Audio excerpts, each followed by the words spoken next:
มื้อนี้คนรวยเอาพ่อกันขับมาแรงมาเลิกงานเลิกอ่ะถอนตัวเนาะเฮาคนรวยแหมเอาไปไหนหัวหน้าไปไหนคือว่าอยู่ดีๆเพิ่นให้เป็นคนรวยจิครับเด้มีรถจักรคันบ่ของครับรถยังรถมอเตอร์ไซค์เอาตั้งดินอยู่ล่ะเอาคือขายไปแล้วบ่แล้วจิคันนึงขายเป็นชื่อเขานี่ครับมีรถมอไซค์2คันโอ้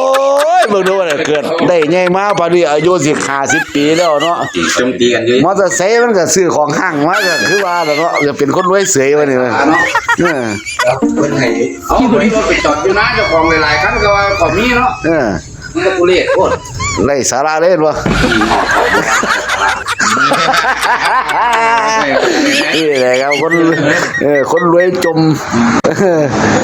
รวยได้จังไหนวะเป็นว่านี่แม่งั้นสันเหล่าขาวอยู่ได้บ่นานวะเอิ้นว่าได้ก็2 เช้าตัวนึงลองข้าวเอารวยต่อไปเฮา